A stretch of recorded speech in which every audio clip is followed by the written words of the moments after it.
anteriores, eu procurei situar o nosso problema, o problema desse curso. Inclusive, por que nós vamos estar chamando Aristóteles as falas, né? O que nós podemos aprender com Aristóteles, o que ele pode nos ensinar? E vou repetir brevemente, você já sabe que não vai ser brevemente, mas tão brevemente quanto conseguir, o ponto em que nós estamos para eu poder falar hoje das coisas que quero falar em relação à verdade. Nós nos encontramos num momento da nossa história, da nossa longa história, eu estou falando de 26 séculos, em que, depois de ter, durante 26 séculos, feito experiências da verdade, produzido modelos de verdade,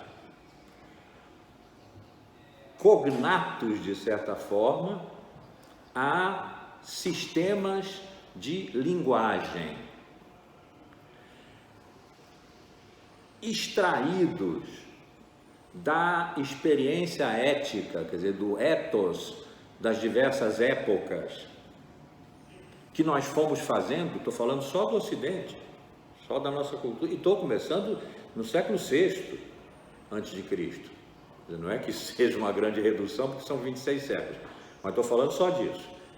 Nós fizemos várias experiências de habitação no mundo, de estarmos nós, os humanos, entre o que nós não somos e de nos relacionarmos com isso, com o que nós não somos. Essa experiência é um ethos, de onde vem a palavra ética e o saber ético, que implica em valor, atribuir valor, né? Valor às relações. A mais fundamental de todas as relações é o valor que nós damos em cada época e que constitui essa época, diferencialmente, a nossa habitação no mundo, que para nós hoje significa a nossa habitação no planeta. O mundo para nós hoje é o planeta. Vamos falar mais devagar disso. É a natureza que nós levamos milênios tentando dominar, controlar, expulsar, se possível, usar a nosso favor, violentar em benefício da humanidade, né? Isso constituiu essa sucessão de modos de habitar entre o que nós não somos, incluindo então todos os outros entes naturais, os ethoi de cada época. Daí se arrancam os sistemas de linguagem de cada época, narrativa, questão, discurso, os sistemas de linguagem de cada época, e daí se produzem, eu estou botando de propósito na voz passiva sintética, né? E daí se produzem regimes de verdade. Ora, a experiência ética é o que nos dá o que em cada época nós chamamos de real, ou nós experimentamos como sendo real. Nós chamamos de ser real, mundo, a realidade, os objetos, chamamos de natureza, chamamos de história, chamamos de diversas maneiras, mas o ethos de cada época nos dá a experiência a ser dita e pensada, sistemas de linguagem, regimes de veredicção, do que é real para aquela época. E é perfeitamente possível, vinha sendo, e nos dizem hoje que não é mais, perfeitamente possível seguir passo a passo o jogo dessa experiência, desse ethos, desses sistemas, a linguagem de uma época, desses regimes, a verdade, o modo de compreender e lidar com, fazer algo com a verdade em cada época. Dizem-nos que isso hoje não é mais possível. Não é mais possível, por um lado, porque aquilo que é real, que é do real, há vários séculos já vem sendo torpedeado. desde o começo da filosofia moderna, Descartes, para dizer um nome, que duvidou de tudo que chega pelos sentidos, e tudo que nós não somos, que não é o sujeito, chega pelos sentidos. Então a dúvida hiperbólica que ele formulou, né? Dúvida de tudo, que vai até o nível da dúvida mais universal, duvidar de Deus. Não que ele exista, mas acreditar. Depois ele criou a figura psicológica, como ele chamou, do gênio maligno, para não continuar falando mal de Deus, né? Acreditar que é possível que Deus queira que nós nos enganemos sempre, mesmo em relação às coisas mais abstratas, como um quadrilátero ter 4 lados e 3 mais 2 serem sempre 5. Nós podemos estar enganados em relação a isso, não porque nos auto-enganamos, mas porque Deus quer que nós nos enganemos, né? Então ele levou realmente ao extremo, quase ridículo, mas era um método, né, de dúvida, o que é real. O real lá fora, aquilo que se apresenta aos nossos sentidos, que nós representaríamos, se isso que está lá fora tivesse consistência, pudesse se impor a nós, até objetar a nós quando se impõe, e é isso que se chama objeto, né? Se isso valesse a pena no sentido do trabalho, valesse o esforço de nós pormos para dentro o que está lá fora, que é o que se faz no ato de representação, trazer de volta para o presente e para a presença aquilo que está lá fora, faríamos.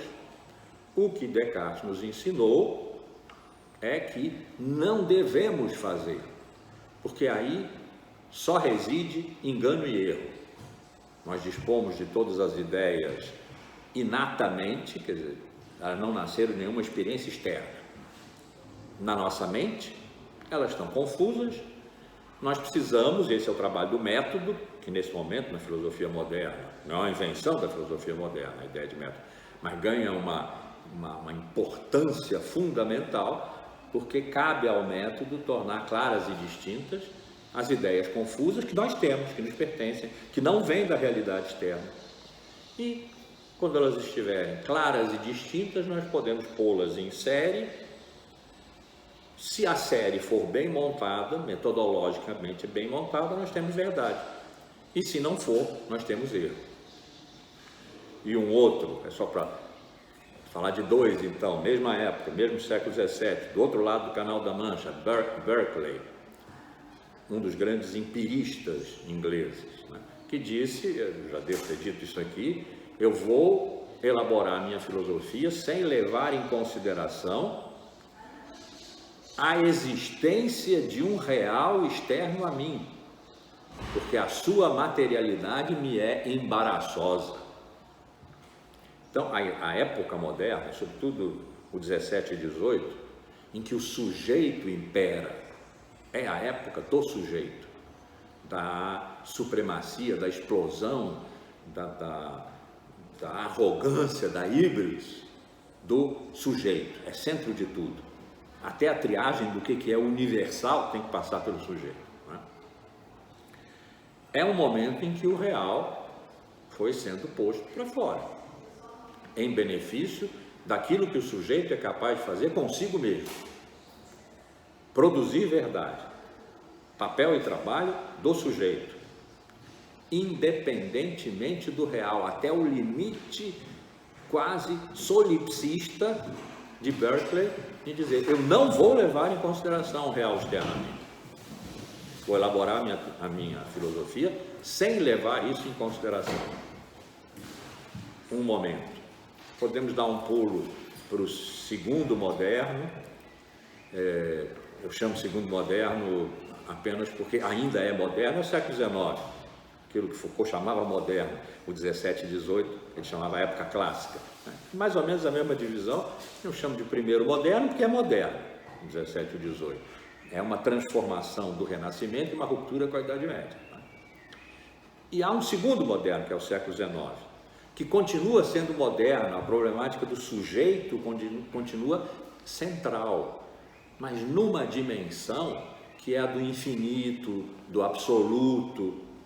É uma reação alemã ao iluminismo da razão, do sujeito de razão, a promessa iluminista do século XVIII de que as luzes da razão, mas isso significa o sujeito agindo pela razão, vão eliminar todos os cantos de sombra, todas as sobrevivências metafísicas, teológicas, medievais. A obsessão era sair da Idade Média, né? E da metafísica e da teologia medievais, da religião, combater a igreja. No século XIX, continua-se a falar de sujeito, continua-se a pensar em sujeito. Fichte e Schelling, que foram os dois primeiros grandes românticos, assim foram chamados, românticos alemães, né? Falavam mesmo de um sujeito infinito. Muito esquisito, porque o sujeito infinito se dobra, e na dobra do sujeito infinito é que o real se dá na sua materialidade. Isso é incompreensível, para mim é incompreensível. Fazia um sentido lá, né? Para mim é incompreensível. E depois o grande Hegel, o grande romântico alemão, é a reação ao iluminismo francês, sobretudo, né? Do século anterior, que entronizou o absoluto, o sujeito absoluto, o espírito absoluto, o conceito absoluto, o absoluto, Deus, sempre nessa posição do que é completo, do que está acabado. Teve aí uma recuperação do real. A ideia hegeliana, vamos dizer, o axioma hegeliano, que quando enunciado não está comprovado. Depois tudo que decorre daí, como na matemática, todos os teoremas que decorrem de um axioma provam o axioma, se os teoremas chegarem a bom fim. O axioma de Hegel era: o real é racional e o racional é real. Portanto, um anti-Descartes radical. O real, o lá fora, não engana porque ele possui uma dimensão racional. E vice-versa, a razão não é um solipsismo, uma solidão da mente do sujeito, porque ele tem uma dimensão de real, ele pertence ao real. Isso é que fez Hegel estabelecer o jogo entre real e racional é a dialética hegeliana. Quer dizer, as coisas, nós e elas, né? Nós estamos juntos, nos estranhamos, nos pomos fora, nos alienamos, nos pomos outros. A palavra alienação é de Hegel, né? Nos alienamos e nos juntamos de novo num nível superior de realidade. É o famoso tese, antítese e síntese, que Marx depois herdou. Então tem aí uma valorização do real, uma valorização idealista. Quando Hegel diz o real, ele não está falando das coisas concretas à nossa volta. Ele está falando, vou simplificar um pouco, da ideia de real, do real na dimensão da sua idealidade, porque é por aí que ele vai se tornar absoluto. Nenhuma coisa concreta se torna absoluta, mas a ideia, o conceito, o espírito, que são reais, porque não há nada que não seja real e racional ao mesmo tempo, mas em contradição, resolvendo-se numa síntese superior, como uma escadinha que vai subindo, né? Então, há esse idealismo de Hegel, e quando Marx veio e disse: olha, a dialética de Hegel é excelente, muito boa, mas ela está de cabeça para baixo, ela é idealista, eu vou botá-la sobre os próprios pés, e criou então o que expressamente ele chamou de materialismo dialético, contrário, portanto, ao idealismo dialético, à dialética idealista de Hegel. Mas teve aí, mesmo na dimensão do ideal, uma recuperação do real. Digo, uma recuperação, porque a dimensão do ideal não é propriamente a dimensão do real, esse fora de nós, do qual Descartes duvidava, porque ele vem pelos sentidos e os sentidos enganam, e Berkeley simplesmente se recusou a botar a mão nele. Mas houve. Não é inocente essa recuperação. Ela faz parte, virá a fazer parte, quando nós olharmos retroativamente, de uma desqualificação do real. Essa idealidade hegeliana vai acabar desqualificando o real, mas por enquanto é uma recuperação, né? E aí vem Nietzsche, o anti-Hegel por excelência, aliás, o anti-tudo por excelência, que destruiu a própria noção de real, um real subsistente, um real ele mesmo, um real de qualidade ideal, portanto. Esse real ele mesmo, Nietzsche viu como o real em sentido absoluto, atribuiu essa operação de dar ao real um sentido absoluto a Platão, não a Hegel. Hegel seria, vamos dizer, o fim desse processo todo, a Platão, com sua teoria das ideias, a Aristóteles, com sua essência, a inerência da forma, da essência, como se chamou depois, é uma boa palavra, porque é intuitiva, né? Nas próprias coisas, nas substâncias que as garantem. Quer dizer, a tradução latina, a interpretação latina da palavra intraduzível que Aristóteles usou para dizer o que propriamente é ousia, a interpretação de substância que os latinos deram é boa, porque indica que o que é, tudo o que é, subjaz-se, quer dizer, está por baixo de si, segurando-se, é seu próprio fundamento, quer dizer, se garante, não depende de nós, é consistente consigo mesmo.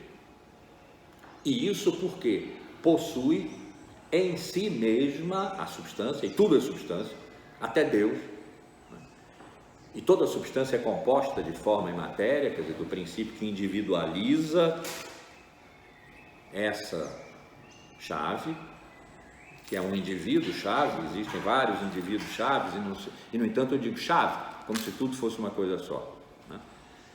O princípio que individualiza e a forma, o princípio que generaliza, universaliza, é por aí que se vai encontrar a verdade como conceito e pô-la para fora como definição e comparar com a coisa e dizer sim, de fato isto é uma chave. Então, há uma dimensão metafísica, que é o núcleo central do pensamento de Aristóteles, e embora ele não tenha escrito um livro chamado Metafísica, os 14 livros que compõem a Metafísica de Aristóteles foram compilados depois e postos com esse nome, e há grandes discussões do que é dele, o que é de escola, o que são anotações de alunos, não importa. O núcleo do pensamento de Aristóteles é metafísico. Quer dizer, o que importa radicalmente está para além da physis, já então entendida como natureza, as coisas naturais, né? Além da physis, causa real e possível, potência e ato, Deus. São questões metafísicas. A física não trata delas, a lógica não trata, a matemática não trata, todo o conjunto da filosofia teórica e muito menos a filosofia prática, quer dizer, a política, a ética, a poética, a retórica, a legislação, né? Não tratam dessas grandes questões, grandes porque são as principais. Quer dizer, a metafísica é a ciência do ser, do ser enquanto tal e na sua totalidade.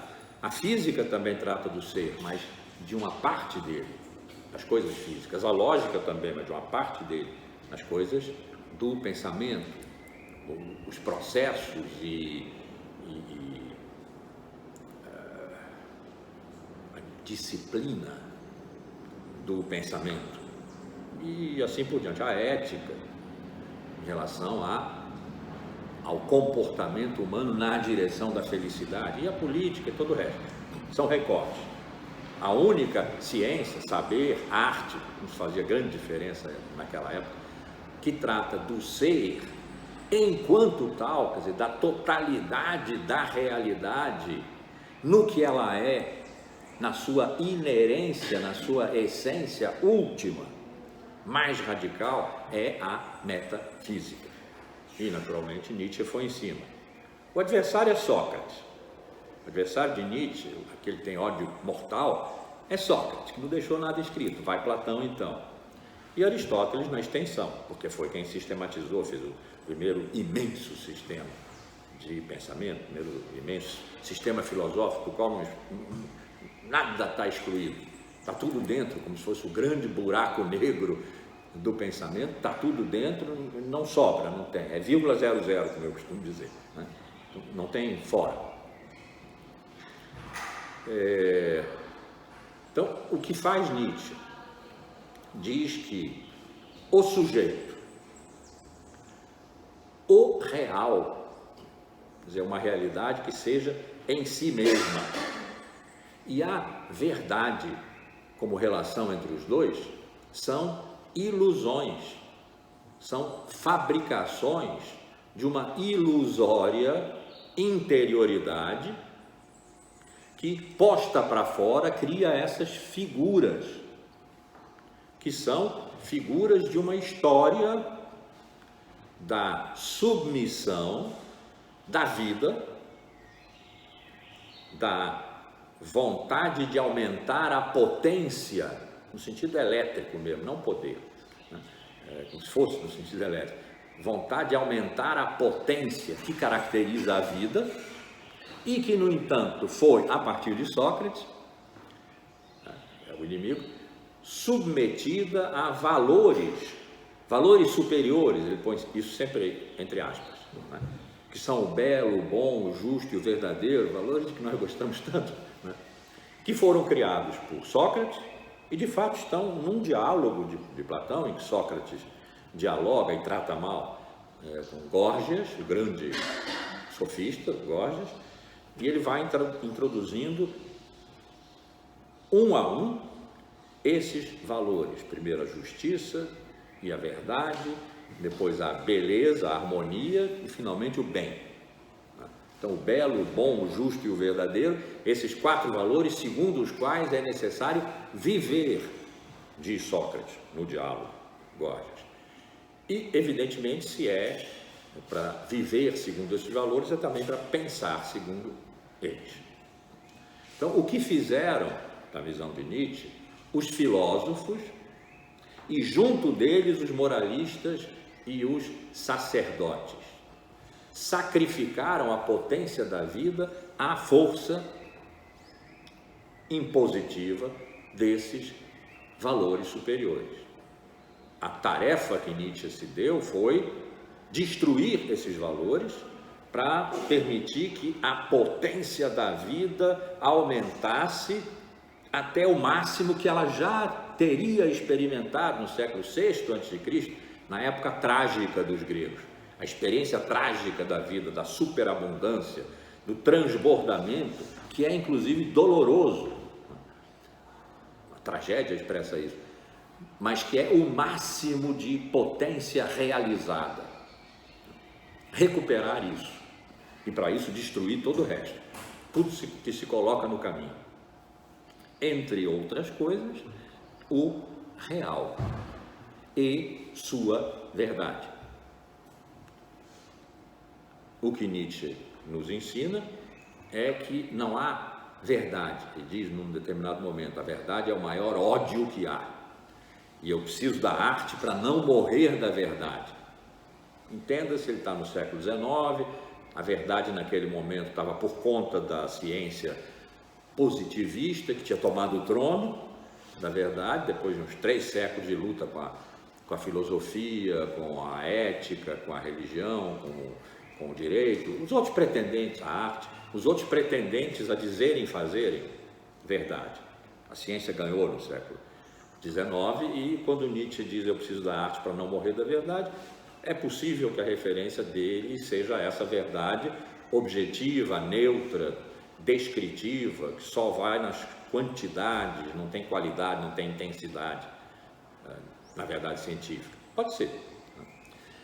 Mas o mais provável é que ele esteja falando de verdade no sentido socrático, um valor que se impõe à vida no sentido de discipliná-la, para que os homens que vivam segundo a verdade, a beleza, a harmonia, a justiça e o bem, sejam felizes, aqui e depois da morte, que as nossas almas serão julgadas a uma banca, a juízes que julgam as nossas almas, e aquelas que tiverem vivido segundo esses 4 valores vão para as ilhas bem-aventuradas, para as ilhas afortunadas, onde elas, as almas, viverão daí para frente na eternidade.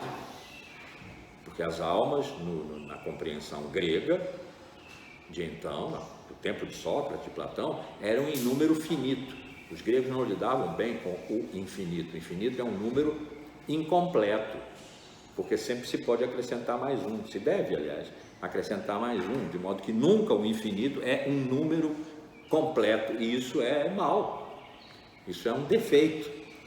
Então eles não lidavam bem com a ideia de infinito.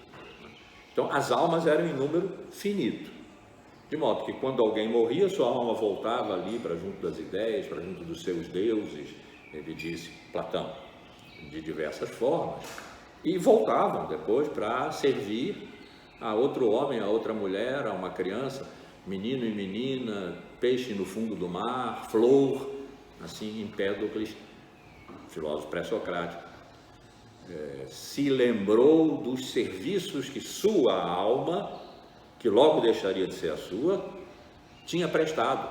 Fui menino e menina, peixe no fundo do mar, flor, hoje sou Empédocles.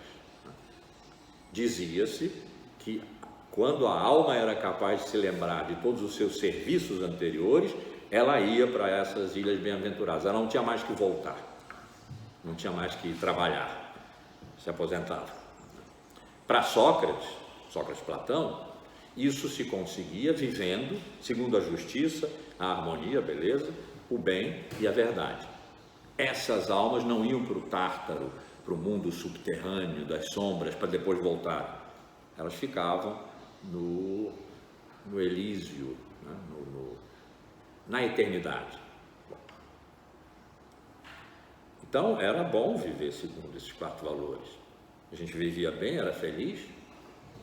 Ele dizia mesmo, nesse diálogo, o Gorgias, que é melhor sofrer uma injustiça do que cometê-la. Porque cometer uma injustiça suja a nossa alma e não pode ser feliz quem tem a alma viciada por uma injustiça. Então o melhor é não cometer injustiça. Tendo cometido por gala, sofrer uma injustiça é um mal, sim, é um mal menor.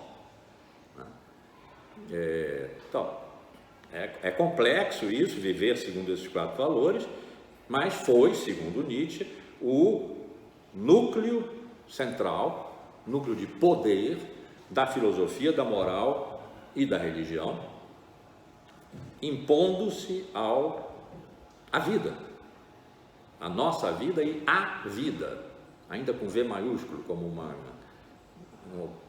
coisa metafísica, né?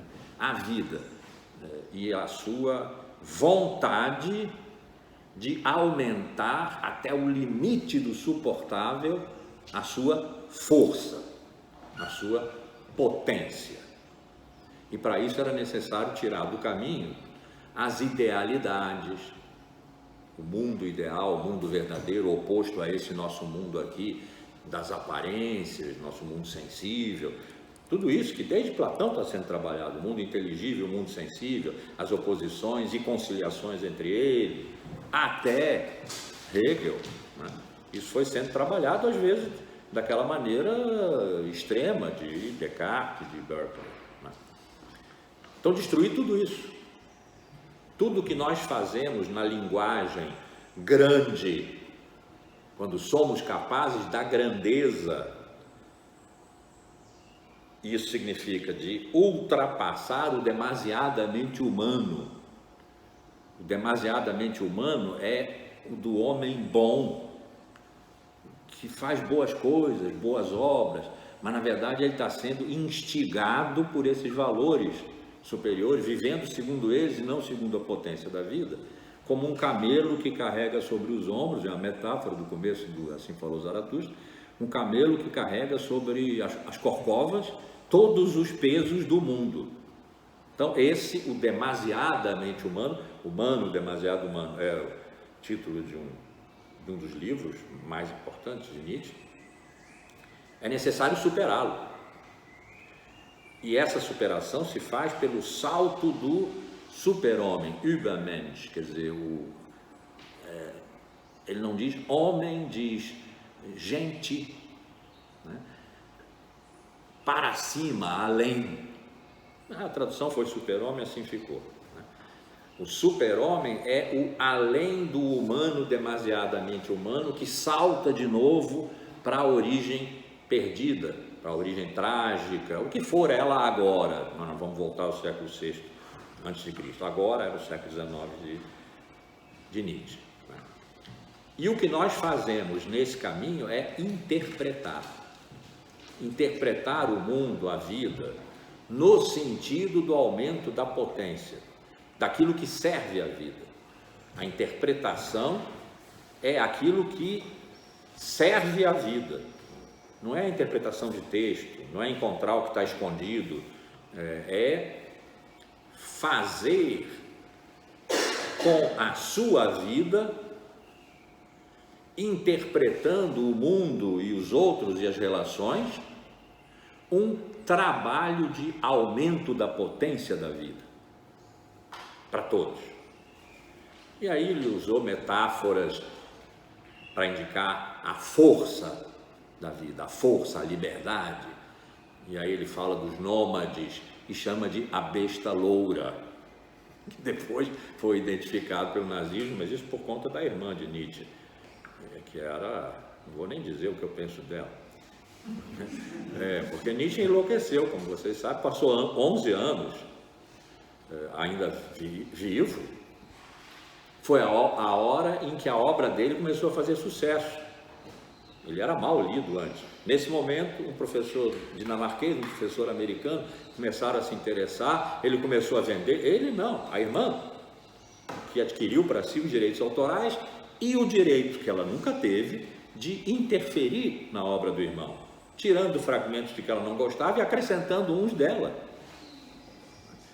E ela era um bocado extrema-direita, e Nietzsche não deixou escrito o livro da vontade de potência, deixou os fragmentos. Ele escrevia assim, aos fragmentos, aos arrancos. Quando ele considerava que tinha ali uma certa unidade, porque a ideia de unidade não é uma ideia para Nietzsche, é uma ideia de obra, de sistema, de pensamento, não era. Por isso que ele podia ser contraditório à vontade entre as diversas fases da sua obra, de um livro para o outro, né? Ele estava pensando ali com as entranhas. Quando ele achava que tinha um certo o que dizer ali, ele reorganizava esses fragmentos e revia, ele revia até a última hora.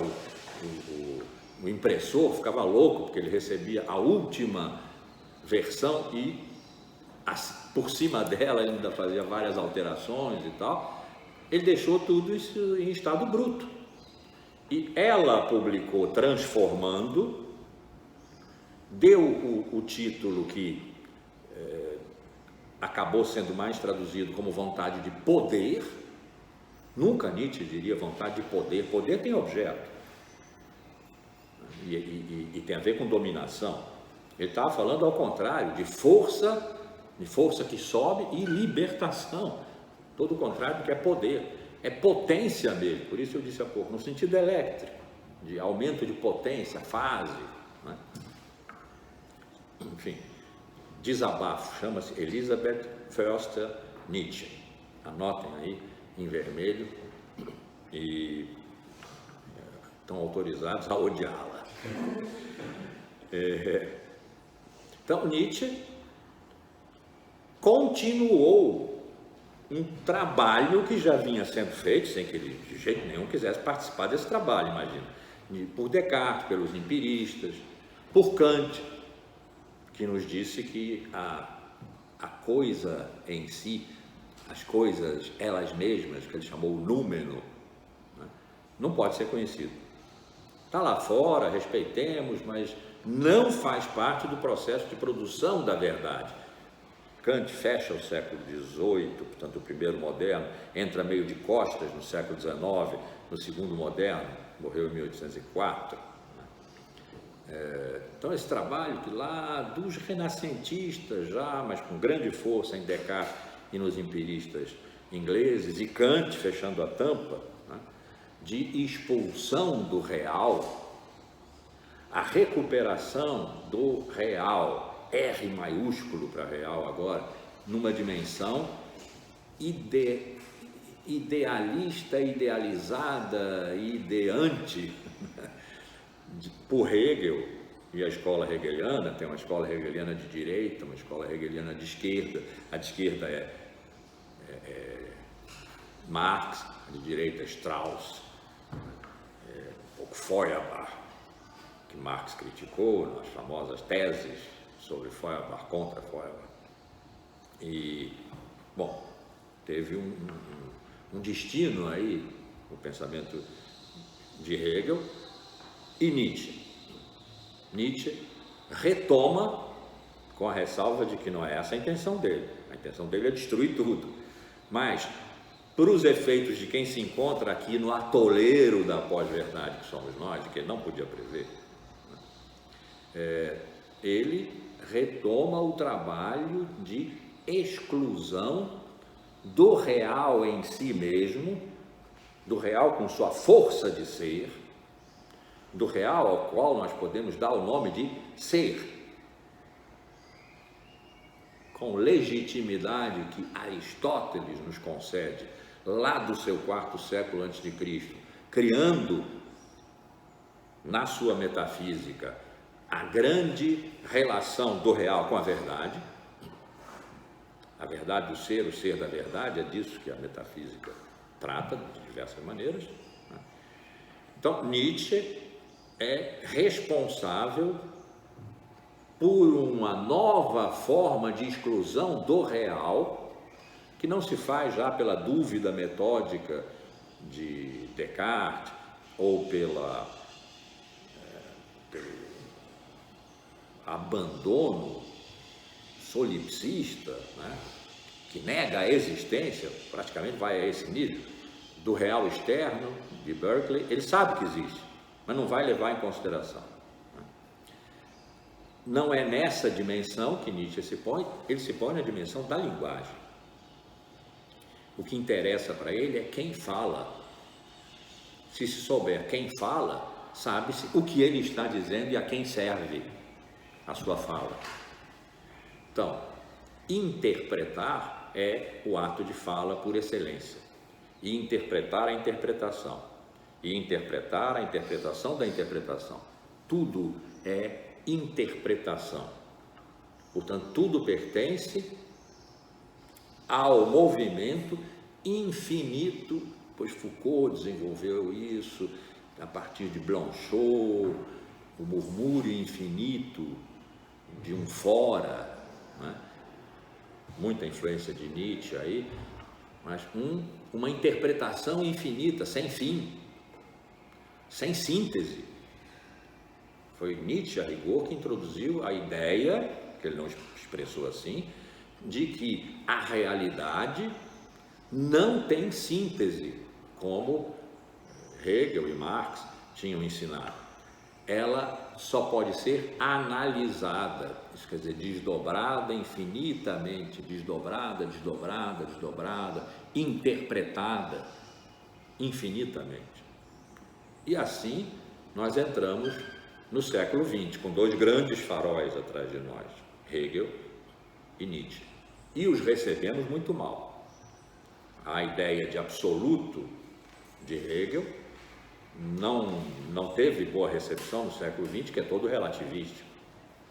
A ideia de síntese de Hegel também não teve, porque o século XX, como se fosse um herdeiro de Nietzsche, é todo analítico. A analítica da finitude de Heidegger, por exemplo, né?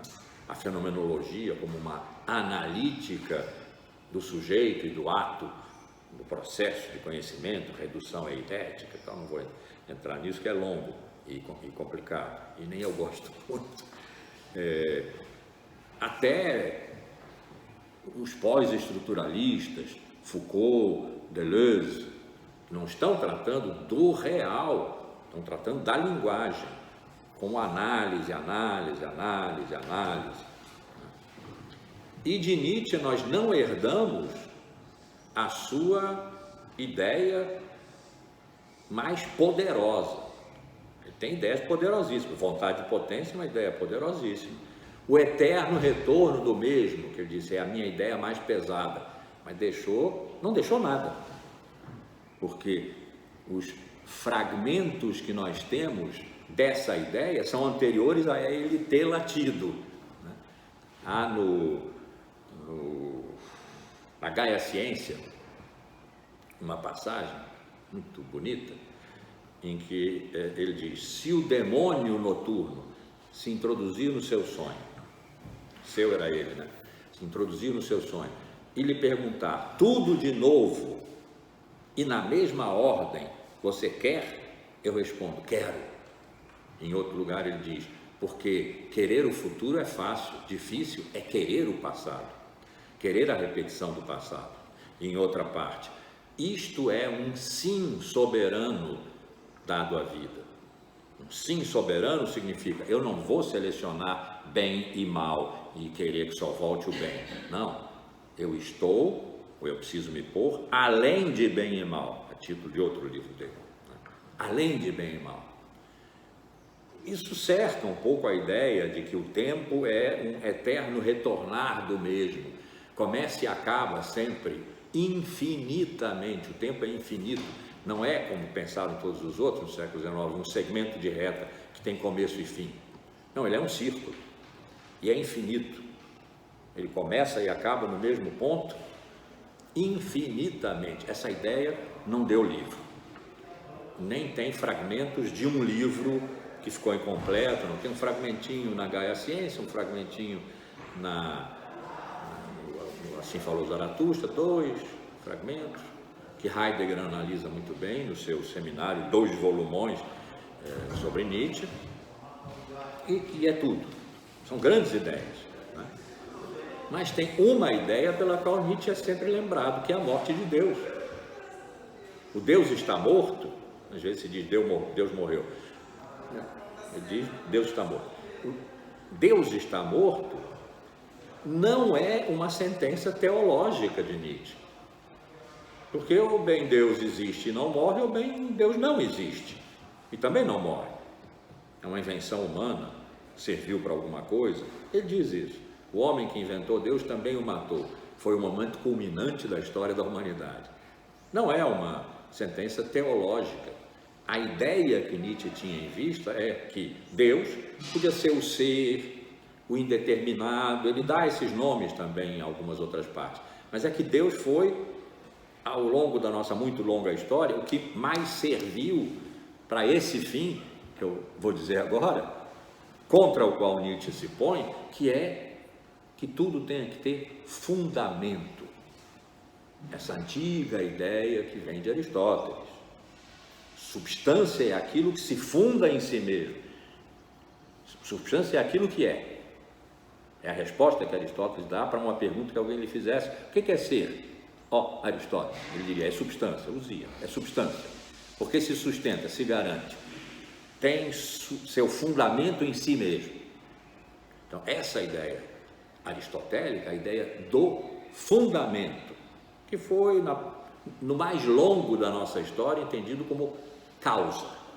Tem causas remotas, causas próximas, mas são causas. Aristóteles tratou disso extensamente na metafísica e para ele foi um divisor de águas. Quem foi capaz de ver que causa tem 4 dimensões, material, formal, eficiente, se diz, ele não usou propriamente essa palavra, vamos dizer, produtiva, né? Que faz aparecer. E final, quem não entendeu isso não é filósofo. E foi com isso que ele condenou todos os pré-socráticos. E que ficaram sendo chamados de pré-socráticos. Ele chamou de pré-platônicos porque livrou a cara de Platão, mas Platão também não viu essa quadripartição, né, das causas, da causalidade. Então, né, foi seu mestre, foi seu professor. E depois acabou se chamando pré-socrático. Todos aqueles extraordinários pensadores que vieram antes de Sócrates, coitados, sem saber que Sócrates viria depois e que Aristóteles ia julgá-los por uma questão que não era a questão deles, a questão da causalidade. Então, é uma questão tão importante porque ela está no lugar do fundamento. Tudo que há precisa ter um fundo, um chão, um solo firme, para que não sobrevenha o caos. Se não houver fundamento, é caos. E aí os sofistas do século V vão ter tido razão. Tudo é caos e não há verdade. Os filósofos se moveram todos no sentido de produzir ordem que permitisse extrair custosamente, com bons métodos, a dialética de Platão, a lógica de Aristóteles, não é? Custosamente, com muito trabalho, a verdade que se oculta, que se deforma, simulacros, mas que finalmente se pode encontrar. Se pode significa nós. Não se usava a palavra sujeito então ainda, mas é o homem. Bom. Quando Nietzsche diz Deus morreu, Deus está morto, o que ele queria dizer é a ideia estapafúrdia de que deve haver um fundamento, porque existem algumas ideias tão elevadas, ele está sendo irônico aqui, né? Ele era muito irônico. Existem algumas ideias tão elevadas como Deus, o indeterminado, o ser, que são tão elevadas que não podem derivar de ideias menos elevadas, de ideias menores. Então, elas devem ser causas de si mesmas, causa sui, eles chamam em latim, devem ser causas de si mesmas. E o que é causa de si mesmo é fundamento para todo o resto. É uma causa de todo o resto que não é efeito de nada anterior, é causa de si mesmo. E aí ele diz, citando de memória, e foi assim que inventaram a ideia de Deus, o ente realíssimo, e a humanidade pagou caro por essas dores de cabeça desses senhores tecelões de teias de aranhas. O que ele está dizendo? Puxa o fundamento, tira Deus daí. Nada que existe é responsabilizável em função de um fundamento, de algo que esteja fora, porque não há fora, há o todo e não há nada fora do todo. Então não há fundamento para tudo que há. Vamos acabar com isso. E a ideia do Deus está morto, Deus morreu, é essa. Deus que muito longamente se prestou a ser pensado, experimentado como o fundamento por excelência, pelo bom motivo de que ele criou todas as coisas. Se tem uma causa, é Deus, né? Mas antes teve o ser grego e tal, mas da Idade Média para cá, nem da Idade Média, do começo, da patrística, da Antiguidade Tardia, século I, né? Deus é o fundamento. Então, a escolha foi Deus, ele não tinha por que escolher o ser, né? Puxa esse tapete. Esse é o sentido do Deus está morto. Puxa esse tapete. Isso significa, o mundo, a vida, não se movem segundo um fundamento constante, fixo, eterno. Ela se move segundo a força, segundo o acaso e o instinto. Tem uma passagem no Crepúsculo dos Ídolos em que ele diz: quando eu falo de instinto, quase estou dizendo o que é a verdade. Então a vida é que conta e a vida se move pelo instinto. Eu creio que é numa revisão que ele fez do prefácio da Origem da Tragédia, se não me engano, em que ele diz: se nós confiássemos mais nas nossas entranhas do que no nosso cérebro, estaríamos mais próximos da verdade. Em outra parte, porque a verdade é subterrânea, visceral e suja. Quer dizer, é da vida, do instinto, do corpo, da história que a filosofia durante 2 milênios e meio desconsiderou, porque o tempo que passa, o tempo que faz passar, a história não pode ser levado em conta, porque se trata do ser que é eterno, de Deus que é eterno, não há história. Quer dizer, não, há sim. E é a história que move a vontade de potência. A história está girando no carrossel do eterno retorno o tempo inteiro. Então, o século XX não recebeu essa ideia tão poderosa de que a vida, a cultura, o mundo, o universo, o cosmos, tudo é sem fundamento, não necessita de um fundamento para ser-se, para aumentar a força, para girar, para conflitar. Então, o século XX foi um mau herdeiro dos grandes faróis iluminadores que o século XIX nos legou, Hegel e Nietzsche. Houve escolas neo-hegelianas, escola de Frankfurt, que namoraram muito com o marxismo.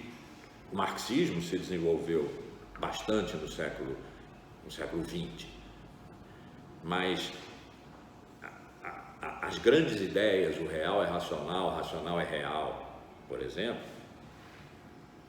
e o absoluto, e a síntese levada ao extremo do absoluto, a última síntese. A síntese é sempre uma elevação da contradição. Contradição é uma coisa positiva em Hegel, pela primeira vez. É boa coisa, porque é ela que põe em movimento. É pela oposição, pela contradição, que as coisas, que a história, que tudo entra em movimento. A contradição é positiva, mas ela não pode ficar o tempo inteiro batendo. Ela é um estranhamento. Esse estranhamento é resgatado um nível acima por uma reorganização. Então vamos dizer, posição, contraposição, composição, tese, antítese, síntese. A última síntese, existe a última síntese, é o absoluto, não tem contradição. Ali acaba a história e acaba em glória. Não é o fim da história, como nós estamos experimentando agora, dita pelos pós-modernos. É gloriosa, porque ela completa tudo. Ela é o fim no sentido de que não só ela é o término, como ela é também o telos, o objetivo a que tendia desde o início todo o processo do espírito, do conceito. Essa noção de síntese não existe no século XX como grande ideia iluminadora. Claro que na prática da dialética tem tese, antítese, síntese, o marxismo, o hegelianismo, mais fraco. No século XX conheceram, obviamente, tese, antítese, síntese. Foi em nome disso que se fizeram revoluções de índole marxista. Mas não foi o que iluminou o século XX.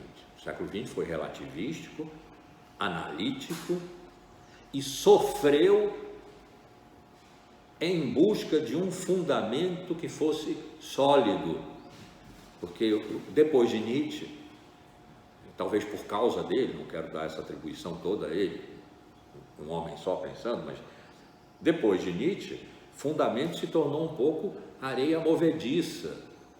Onde é que a gente lança a âncora do nosso barco? Porque nós estamos no grande mar.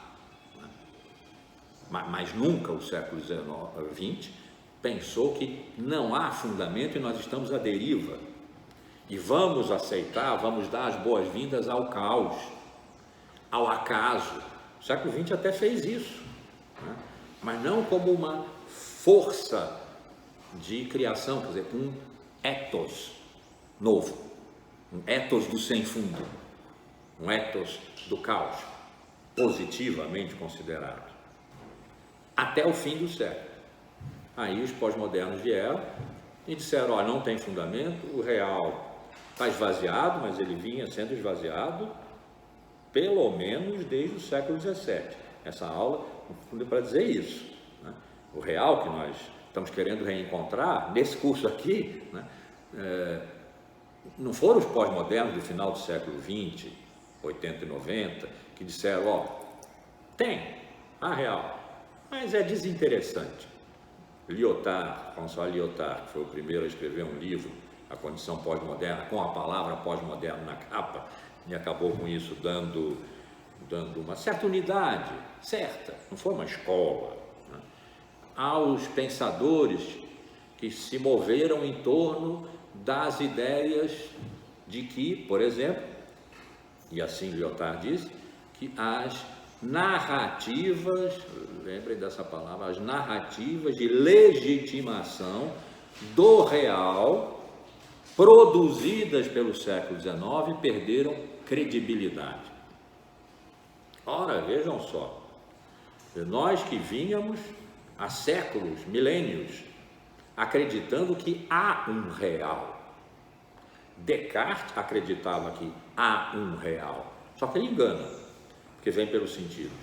Berkeley sabia que há um real, só que ele não ia levar em consideração, porque a sua materialidade lhe era embaraçosa.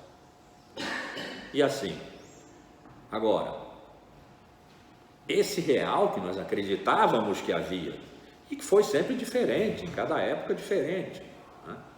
Chamou-se ser, chamou-se Deus, chamou-se natureza, lá com os estoicos, epicuristas, né? Chamou-se história no século XIX, né? Chamou-se sujeito no século XVII, XVIII. Isso é que é real propriamente, que o real, em cuja existência real nós acreditamos por 2 milênios e meio, não é bem assim. Ele precisa ser legitimado, ele não se garante. Todo o trabalho de Aristóteles está ruindo aqui. Eles não tiveram força para derrubar Aristóteles, mas eu estou convencido de que o inimigo dos pós-modernos era Aristóteles. Todo o trabalho de Aristóteles para dizer o real se garante em si mesmo, ele é o que ele é. Por quê? Porque é. Não, não é. Ele precisa ser legitimado. E o que é que o legitima? Narrativas. Então, a filosofia, a ciência, que nós nos acostumamos tão longamente a ter como disciplinamentos do real. Não, são narrativas, no sentido atual, pós-moderno, né, de narrativa. Eu digo, você diz, a gente escolhe. Narrativas de legitimação do real, produzidas pelo século XIX, quer dizer, tem data. Eles, os pós-modernos, são pós-modernos no sentido de que são pós-século XIX, eles estavam atirando no século XIX. Acertaram todo o passado, porque o século XIX não é o único passado dos pós-modernos do fim do século XX, todos. Parmênides, lá no século VI a.C., está no passado do século XIX, né? Então eles atiraram no que viram e acertaram no que não viram. Em direito se chama crime préterintencional. Eles tinham uma intenção, mas cometeram outro crime. Então, criados no século XIX, foram criados no século XIX, narrativas, que serviram para quê? Para legitimar o real. Fraco o real, então. Essas narrativas não estão erradas, nem certas. Não é dessa ordem. Eles não eram tolos de entrar numa discussão sobre a verdade aqui, né? Elas perderam credibilidade. Quer dizer, elas não servem mais, não são úteis para produzir os resultados que se quer e que são hoje dominados pela eficácia tecnológica, pela planetarização da técnica, como Heidegger chamou, e pela transformação do mundo em mercado, onde tudo se vende, tudo, pessoas, subjetividade, corpos, e, claro, valores e bens, tudo, tudo. Está imantado por ser mercadoria. Então, o mercado-mundo, a eficácia, o consumo, para esses, vamos chamar, valores nossos contemporâneos, o real não serve. É pouco, ele é pouco. Eu gosto do exemplo das células, de um neurônio e uma célula-tronco. Um neurônio é uma célula, que é só aquela, é um neurônio. A célula-tronco também é uma célula. Ela é, portanto, nesse sentido, realmente uma célula. Mas o que é interessante, não se trata de verdadeiro, falso, o que é interessante na célula-tronco é que se houver demanda por neurônios, a ordem é o consumo, se houver demanda por neurônios, ela se transforma em neurônios. Mas se a demanda, porque houve um grande incêndio, há grandes queimadas, for por pele, a célula-tronco, se transforma em pele. E se uma cidade toda, depois de um carnaval exuberante, tiver bebido demais e tiver ocorrido um número inimaginável de cirrose hepática, ela se transforma, sob demanda, em células hepáticas. A célula-tronco. Isso é que é interessante. É mais verdadeiro do que o neurônio? Não. Nem é mais falso. É mais útil. Serve mais. E nesse sentido tem mais credibilidade. Um banco de células-tronco tem mais credibilidade, porque pode se transformar em qualquer coisa de que eu precise, do que um banco de neurônios, que é só aquilo, é só um banco de neurônios. Então, essa dimensão do virtual, que Baudrillard ia chamar de hiperreal, acho mesmo o melhor nome. Então, essa dimensão do hiperreal, que não é o velho e bom real, aquele que Aristóteles formulou com tanta pertinácia, com tanta sabedoria há 24 séculos atrás, chegou a um ponto em que dizer que nada é realmente real deixou de ser um absurdo, seja lógico, seja ontológico, deixou de ser um absurdo. No momento em que se diz, e essa é a definição de pós-verdade, 2016, dicionário de Oxford, em que se diz que quando é necessário tomar uma decisão, e aí basicamente da esfera pública que se trata, né? Não das convicções íntimas, quando é necessário tomar uma decisão, os fatos objetivos valem tanto quanto qualquer outra opinião. Qualquer outra opinião significa, os fatos objetivos são uma opinião como outra qualquer. De modo que ser terraplanista é uma opinião que eu posso ter. Você acha que a Terra é redonda? Eu acho que não. Vamos concordar em discordar. Não, como assim vamos concordar em discordar? Diríamos nós, há um século atrás. Não, a Terra é redonda. Existem experimentos científicos que o demonstram. E o pessoal da Terra plana vai dizer isso aí é dogmático. Existem também uma série de artigos, eu li uns 3 ou 4, que dizem que a Terra é plana, que ela não roda, ela capota. Né? É opinião. Então, os fatos objetivos são opinião como qualquer opinião. Ora, os fatos objetivos estão no lugar do que há pouquinho nós chamávamos o real, a realidade. Um modo da realidade é a objetividade, não foi sempre assim, mas na época moderna, a objetividade e a subjetividade, portanto o confronto de sujeito e objeto, determinam a realidade. Essa é uma experiência ética, esse é o ethos moderno. Determinam o que é a realidade do real, é sua objetividade, diante da qual nós, sujeitos, temos o imperativo moral de sermos neutros, de não interferirmos, de não deformarmos. Isso tudo vai mudar entre a teoria da relatividade e a física quântica, isso tudo vai mudar, mas já somos nós, já está pertinho, né? Então, se falar de verdade, estou mudando a palavra aqui, se falar de verdade, que vinha sendo o tema dos cursos anteriores, o tema da minha vida há mais de 60 anos, né? A busca da verdade. A busca da verdade foi aquilo para que a filosofia foi criada. Quando Sócrates, depois de receber do seu amigo a informação de que ele era o mais sábio dos gregos, porque Apolo, lá no seu tempo em Delfos, tinha dito isso, e Sócrates, sabendo da sua ignorância abissal, ele não disse a frase, tudo que sei é que nada sei, mas ele devia ter dito, mas o sentido é esse, ele disse, não, eu não sou sábio, mas Apolo disse que eu sou, então eu tenho que procurar o sentido dessa frase. É muita responsabilidade eu negar Apolo e dizer que ele mentiu ou que se enganou. Então agora eu estou condenado a buscar a verdade da afirmação de Apolo de que eu sou o mais sábio dos gregos. Então, filia, a amizade, a tendência na direção, da sofia, a sabedoria, que é divina, nunca se alcançará. Filosofia tem na sua constituição radical, e até no radical da palavra, né? Esse sentido de uma busca incessante daquilo que significa a realidade, ou seja, uma busca incessante da verdade. Então, desculpem estar aqui personalizando, mas afinal estou dando o curso, né? Eu devotei a minha vida à busca da verdade, pelo caminho da epistemologia, fui bater na transdisciplinaridade, pelo caminho da ética, né?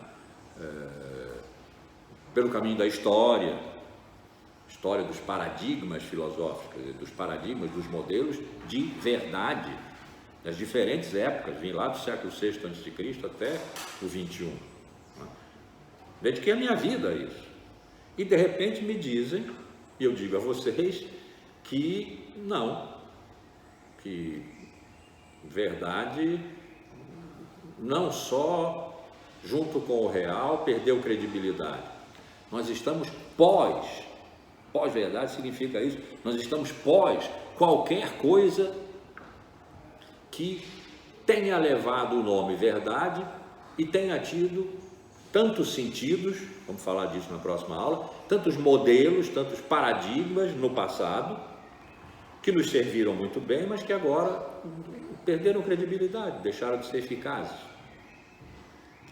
Então, em que ponto nós nos encontramos? Se quisermos insistir na busca da verdade, se admitirmos que a filosofia não acabou, porque nos dizem que ela acabou, que a filosofia não acabou, ela terá mudado muito, ela tem que estar no plano da nossa vida, das nossas vidas comuns, tenho falado muito disso aqui.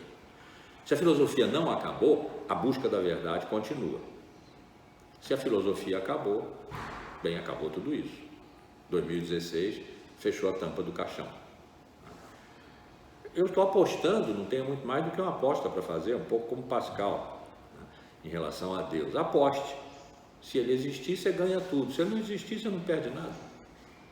Então eu estou apostando que a filosofia continua valendo, ela precisa de grandes transformações. Ok, e isso é uma graça, porque nós temos então, estamos sendo chamados a pensar de novo, quer dizer, de novo e de modo novo, não repetir, isso é uma graça.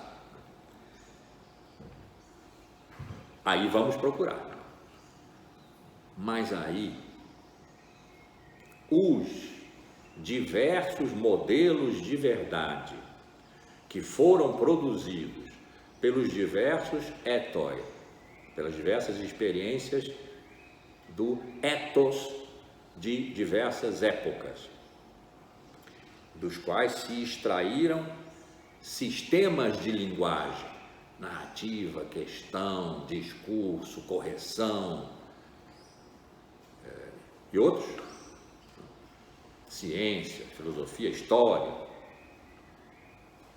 que produziram regimes de verdade, que são então os modelos de que nós dispomos, estão estocados, a gente pode ir lá e pegar e analisar, olhar de novo, ver se pode utilizar, se nos serve para alguma coisa, se já deu. Esses diversos modelos de verdade não se sustentam mais numa história da verdade. Dito de outra maneira, mais clara, uma história da verdade não sustenta mais os diversos modelos de verdade que nós construímos ao longo do tempo. Quer dizer, a verdade, que nós continuaremos procurando se a filosofia não tiver acabado, eu estou apostando nisso, está à deriva. E esse estar à deriva significa que ela pode naufragar. A nau da verdade está cheia de buracos. A gente tem que remendar enquanto navega, porque não tem porto à vista. Não tem porto à vista significa não tem um fundamento suficiente, algo de absoluto, um cais absoluto em que nós possamos lançar âncoras e consertar a nave. Não há, ou não há à vista. Então, nós precisamos retomar, isso eu já disse nas aulas anteriores, agora contextualizei, né? Nós precisamos retomar uma reflexão sobre o que é real, porque verdade está ligada ao que é real, seja o nome que tiver. Hoje, na nossa época, em que nós vivemos dentro da natureza e os vírus nos matam, e nós vivemos num momento antropocênico, quer dizer, nós, os humanos, somos uma força geológica, tudo que nós fazemos tem imediatamente um efeito sobre a natureza que reage sobre nós, né? Tudo isso, é claro, muda a nossa relação com o que nós não somos, dentro do que nós vivemos. Quer dizer, a possibilidade de nós fazermos uma experiência ética, o nosso ethos, não sabemos qual é, né? Não sabemos por onde fazer essa experiência, mas eu estou apostando que é possível, e é para isso que a filosofia nos ajuda, não resolve, mas nos ajuda. Voltar a pensar o que é, o que pode ser, o que quem sabe seja real. A realidade. Existe tal coisa ainda? Ou nós que estamos, sem dúvida nenhuma, imersos no mar das simulações, dos simulacros, dos fakes, fake news, fake history, né? E nós estamos acompanhando isso agora, não de agora, porque nós vimos pelo mundo inteiro, mas nesse momento de campanha eleitoral. Como é que nós decidimos, logo que vemos, se alguma coisa é fato ou fake? Alguém tem que fazer um grande esforço por nós não sabemos. Então, se nós, afogados no mar das simulações, simulacros e fakes, no passado rochedo da pós-verdade, perdemos inteiramente o pé e não há mais um real que se possa reconhecer e dizer: isto é verdadeiro, isto não é. Um real do qual se possa dizer a verdade, dizer, não sabemos também agora o que significa. Os sistemas de linguagem dos quais se extraem os regimes de veredicção, a partir da experiência, do ethos de uma época, a nossa época, nós sequer sabemos que idade tem. Eu proponho que uns 40 anos, a partir da década de 20 dos pós-modernos, de 80 dos pós-modernos e até aqui 20, né? Uns 40 anos, que a nossa época tem aí uns 40 anos, mas isso é arbitrário, é uma proposta que estou fazendo por alguns sinais, né? Qual é a experiência, o ethos da nossa época que exclui real e verdade? O que fazer com essa exclusão? Estou propondo, a filosofia não acabou, vamos repensar real. Repensar quer dizer agora. Para isso, é claro, é preciso contar uma história. É claro não, é como eu procedo, né? Sempre contando história. É preciso contar uma história. E a pergunta que está no título do curso, o que é que Aristóteles pode nos ensinar, significa, essa história vai ser contada levando fortemente Aristóteles em consideração. Mas antes de chegarmos lá, eu queria recuperar, coisa que já fiz há 2, 3 cursos atrás, mas agora nesse contexto em que o real é a questão, recuperar os modelos de verdade que nós produzimos desde a aletheia pré-socrática até esse momento da pós-verdade em que nós nos encontramos.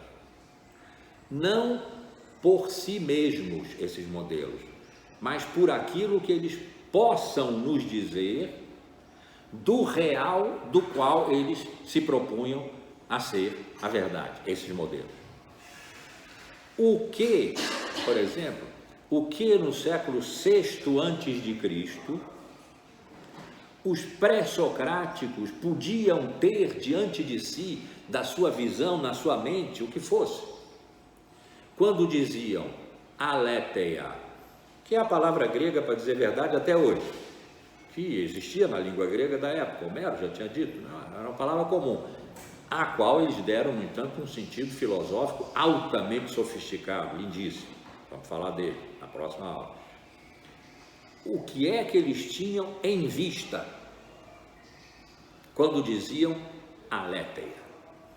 E o que é que eles tinham em vista significa o que era real para eles, os pré-socráticos, de tal modo que aletheia fosse, ou lhes parecesse, um bom regime de veredicção para dizer, sistema de linguagem, para dizer essa experiência fundante, fundamental, esse ethos do real de então, a que eles deram o nome ser, e logos, e physis.